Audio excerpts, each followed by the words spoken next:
Child-centric education is something that is much more required to this present age children. At the end of the day, we want the child to come to school and leave the school happily. So that's the one of the prime purposes of any school. And as I told, if the teacher tells sunrise in the west, we used to accept. But there they didn't accept. Don't fear about AI, fear about not using the AI. Today it's AI, tomorrow that can be X. So teachers using the latest technologies will always replace the teachers not using or just going with the conventional ways. Today we have Mr. Sreekanth Koganti. He is the director of Next Gen International Schools, Next Gen Kids and Kennedy School. Under his leadership, these schools have been recognized by the British Council, Educational Board, Brainfeed, Education Today, and many more. Mr. Sreekanth has represented India in educational conferences across Finland, Singapore, Australia, Japan, and the US. Beyond education, he is a passionate traveler, sports enthusiast, and endurance cyclist who holds the Super Randonet title. Today, we will be talking about breaking the traditional norms of exam-focused education, integrating technology meaningfully in schools, and imagining that the classroom of the future might look like in an AI-powered world. Growing up in the Sainik schools, how did you turn your schools in the present generation, like next-gen schools and all? We would like to know more about it. Yeah, hi. Sainik School is altogether a different experience. I mean, back in those days, it's almost like 35 years back that I've studied in Sainik School.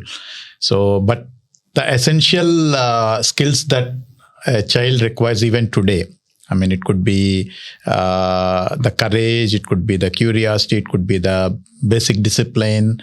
So all those things are very good at Sainik School. That's what we are trying to. But then there is a lot of change that we are seeing amongst the new generation of students. So I can't replicate all that good things from Sainik School, but then most of those things which we can imbibe and adapt to the children, we are doing that. Yeah, it taught me a lot. Sainik School, I don't want to compare that with the Next Gen School or the Kennedy School. It is a different class apart. Yeah, sounds great, sir. And one more thing I would like to ask you. As a Sainik School student, you will be strict to the punctuality and all, no? So how did you cope up when you went to the higher education? Did you follow the same punctuality and till today that's the same? I don't think I should admit that it's not the same. See, it taught the basics of life, and that when you are young, because I studied there from grade 6 to grade 12. So the most important formative years of a human. Yes. So that way, yeah, it's all there. See, I can't tell that I'm still very punctual as I was used to be there. But then, yes, when it is required, we have that inherently to be coming out whenever it's required. All those traits, whatever you have learned at Sainik School. Yeah, great. And in 1981, your parents have set up this school. And then you took over the schools, right? What are the changes which you have observed when you were as a student and now as a leader and as an educationist? And what are the changes which you observe in the children before and now? Yeah, I mean, as a student in my own Kennedy School, I studied till grade 5 and then went on to Sainik School and then did my higher education. I took into the administration in 2002. It's about 23 years. So there has been a lot of change amongst the students in the last 2 decades. In terms of their own discipline, of course, even in terms of the teaching practices and the dynamics, the assessment dynamics and all, we are seeing we have to adapt to the latest technologies and generation of students that we have in our schools now. So it is all, we cannot compare this is A, this is B kind of thing, but it is an ongoing process. So I feel, and that's the reason in some cases when we are doing certain practices, that could be the reason, that we have even expanded to Next Gen schools along with the Kennedy School. Yeah. Previously, there was no child-centered mode of education, but now we are happy to hear that you have implemented the child-centered education. So how do you compare this, the learning outcomes before and the learning outcomes now, and how is it shaping the future citizens? Child-centric education is something that is much more required to this present age children. Because back when we studied in schools, we always had this teacher leading the whole class. And even if teacher tells that sunrise in the west, we had to accept that. So now when we talk about the child-centric education, it's not just about the classroom practices, but even outside the classroom, it could be co-curricular activity, extracurricular activity. At the end of the day, we want the child to come to school and leave the school happily. So that's the one of the prime purposes of any school. Of course, that is what we at Kennedy and NextGen, we are looking at that aspect very seriously. So when we do that, yes, rest of the things, child-centric, that holistic education, everything will be part and parcel of the game. As a part of Right to Education Act, I would like to pose one question to you. Right to Education Act means education to equal rights to each and every person. Mm-hmm. But in Andhra, you are concentrating on each and every child, mainly with the meager fee, collecting a very economic fee. Do you think that in these infrastructure and the fee you are collecting, is it substantiating? It's good that since we are sitting in Hyderabad, you are telling that Andhra we have very meager fee, which is very true compared to any metro. Yes, we are finding it very difficult to actually, because we wanted to give as many facilities and amenities to the children. But when it comes to the fee structure and operational expenditure, it has becoming challenging. And sometimes the 12(1)(c) of the RT Act and all these things are, they are good in the right spirit, but in terms of implementation, there have been many lapses, which we as an organization, as an association of all the school managements under our ISMA and all, we are even doing our advocacy with the concerned authorities, and even a couple of GOs and all where we find them troubling. We have even challenged them in the Honorable High Court and got some judgments in our favor. I know that you are a very generic person, which you would not like to reveal what are the services which you do from the bottom of your heart, like how you are focusing on the poor children, economically low background, and how many students are you encouraging them with the fee structure and all? There will be many more, and I don't think I am the only one. I think most of the managements who are running private schools, I think more or less in their own capacity, they would be doing that. See, first comes our staff children, we would be doing that. And we know there will be our own students who have been with us for the past 2 years, 3 years, 4 years. So, for example, there could be one of the parent who is hospitalized or expired during COVID and all. So we look after all of them. So we give the need-based concessions and all those things. It is common. It's not, I don't think I am the only one doing. Yes, we do. And I think there are people doing that as well. Well, sir, that's your humbleness again. And as you have taken the teachers into the topic, how are the teachers before and how are the teachers in the present generation? Because now the children are entirely different. Before the teacher starts delivering the topic, the children are readily prepared to pose any sort of question. So how do you bridge the gap between the teacher and the student? It again, I think it all depends on the teacher that you have, the setting the right expectations for the teacher during the teacher trainings and all. Yes, we do have some senior conventional teachers who still are little old school of thought.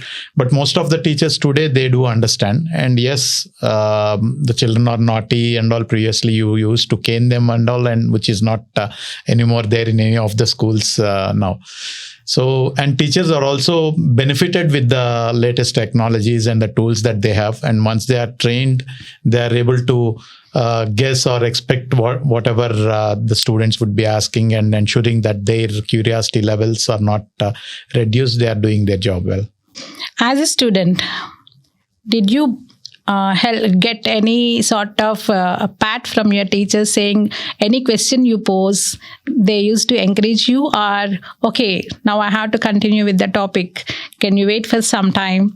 Such type of teachers did you find anywhere? As now that students pose many questions to the teachers, right? And unless we answer each and every question of the students, we cannot go ahead. Yeah, my school days, yes, we had a little, comparatively to present day, we had less number of opportunities. We didn't used to dare pose questions to the teachers.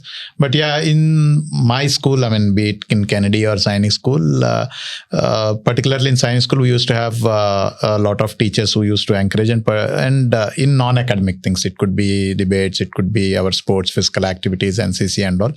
We used to get that encouragement, and of course the targets and expectations are also there. So yes, I got a couple of bats, but then I'm not a big topper in the school most of the time. I'm just above average. After schooling, you have pursued your master's in the US, right? How did you find the change of education system, and how are you inculcating those methods in the present genre? Yeah, there is a lot of difference. And I did my engineering here, BTech here, and then went for master's there. And I worked as a teaching assistant. So I always tell that while I was working as a teaching assistant, that is the best experience that I have. The examination system that we have is only measuring the memory. It's not measuring the concepts that they have understood or their analytical power and all. So that is what I used to get questions from the students while I was a teaching assistant, where I don't know the answers and I have to go back, check what is the answer. And the best thing is I used to ponder myself. Even I have studied the same thing in my BTech. Why me as a student or my friends in the class didn't get such a question? As I told, if the teacher tells sunrise in the west, we used to accept. But there they didn't accept. That is something that we are trying to trigger in the present day children, and which naturally this generation is carrying.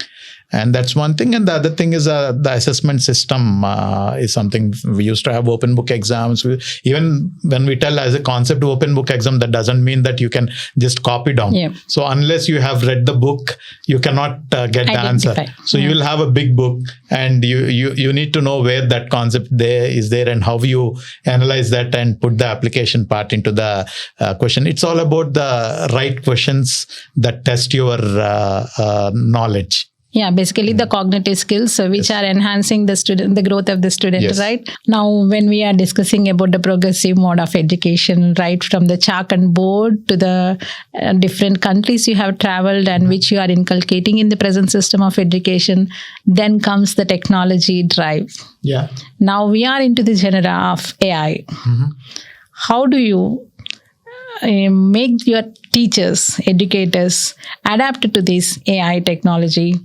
They are already adapting, and I feel AI is there from quite some time. Only thing, the new thing on in the classrooms is the generative AI. So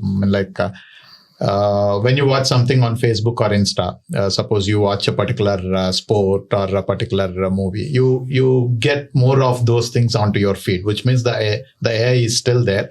The same thing, teachers, whatever technologies that we actually give them into the classroom, so they are bound to use them, and depends on the teacher. Again, there are some teachers who use a lot of AI tools, particularly in the of late. You have this Perplexity, ChatGPT, all these tools, which many of them are using, and they are able to significantly reduce their burden and also improve their output in the classroom.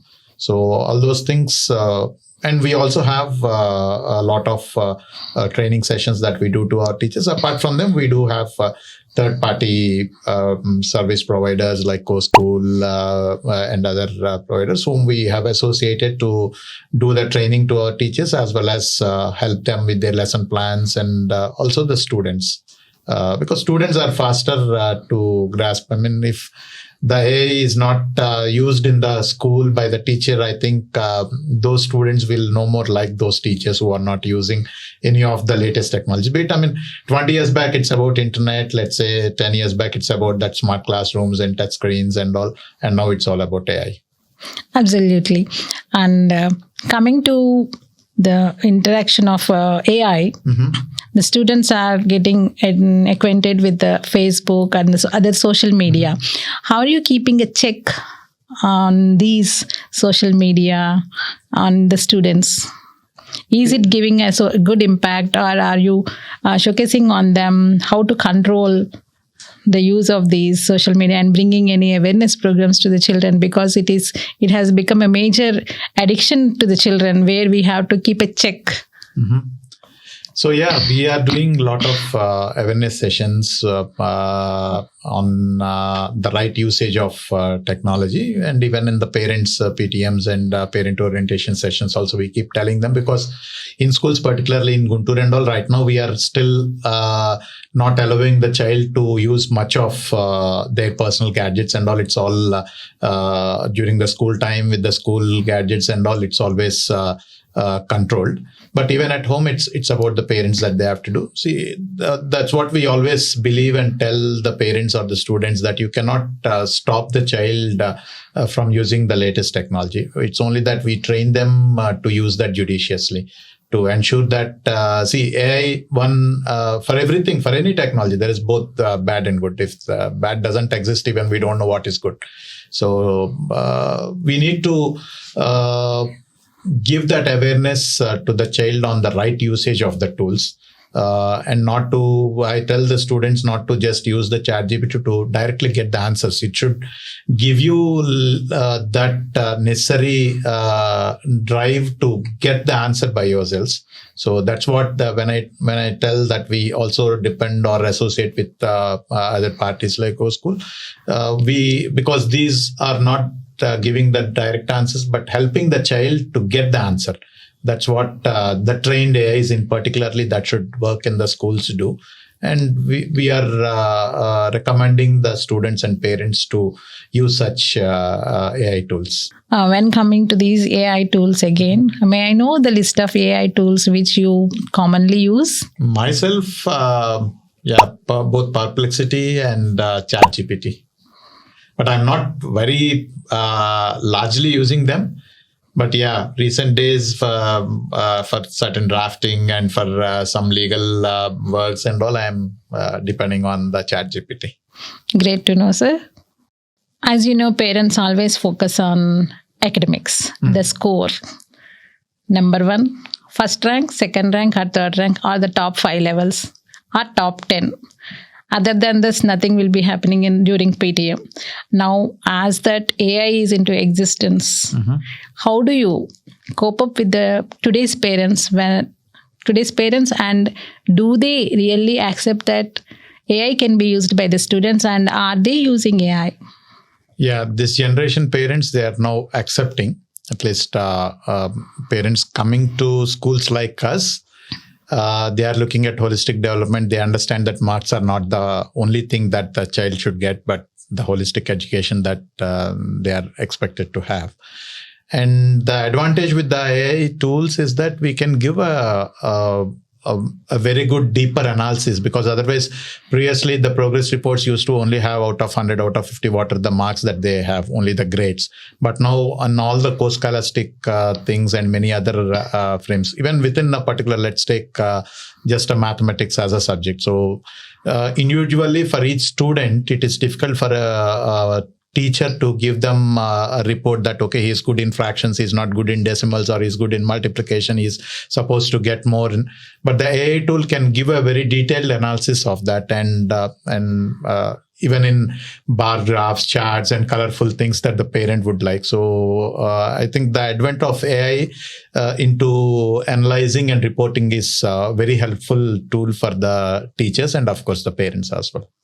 So now the parents are able to understand where his child individually stands in the class. Yes. Are generally the cognitive strengths of individual capabilities of the child, right, sir? And we encourage the parents to also use AI, because if they don't, let's say the report they don't understand, they can put that into an AI tool and get a more deeper analysis if they don't understand, or if they don't find time to discuss the same with the principal or the coordinator in detail. So AI should be used by everyone. Now, when we are using AI, are the generation of these teachers, are they scared that AI is going to replace the teachers? Yeah, that fear is there. But we always tell our teachers, don't fear about AI, fear about not using the AI, because teachers using AI or any other technology for that matter, we don't know, today it's AI, tomorrow that can be X. So teachers using the latest technologies will always replace the teachers not using or just going with the conventional ways. So at least in our schools, most of the teachers understood that, and they are actively engaging and participating in the trainings and enhancing their skills utilizing these tools. And finally, the last one, if you would like to give an advice to the present educators, what would be your takeaway on AI used by the educators? The same thing, you bring in AI in whatever way you can in your teaching methodologies, because students, and when it comes to reporting, parents require AI. When it comes to delivering a better learning or a better assessment, creating a better assessment, AI tools will definitely help. But use it judiciously, and also tell the students also about the same thing.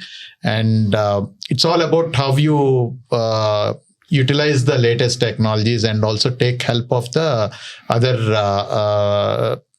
the associates. And there are many people in the world right out now who can give you a better support in using the right tools, right?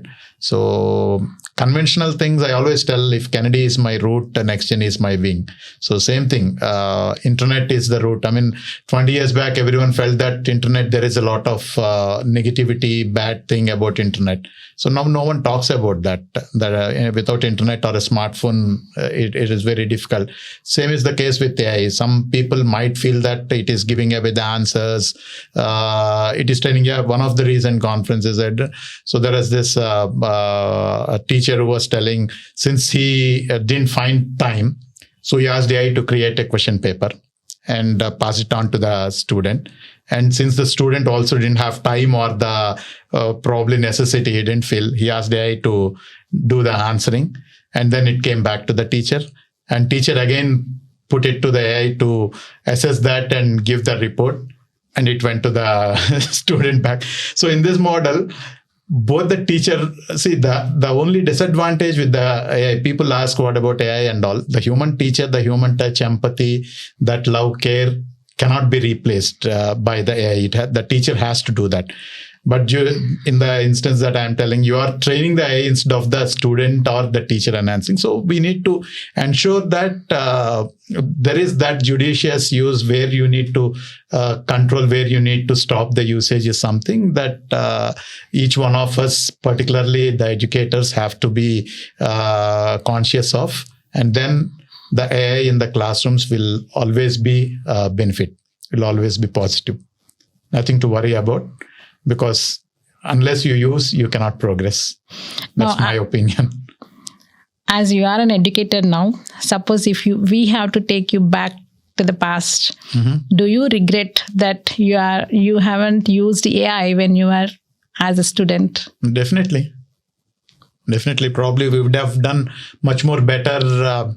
I don't know, as a teaching assistant, if AI was there at that point of time, because I was teaching IC processing and circuit network theory, and there was a huge class of 60 students in South Florida when I was teaching. And AI would have actually benefited me in creating better questions. And when you talk about AI, the biggest use in AI, I should tell that the personalization. So in a class of 30 students, let's say the teacher probably teaches the same thing and gives the same question paper. The biggest advantage is that it's more adaptive based, personalized learning today. So you and me could be you could be good in social, I could be good in science. So in or within the same subject, different topics. So the advantage of AI is that it gives a different learning level, different question for you and different level question for me. And then comes the AI tutors.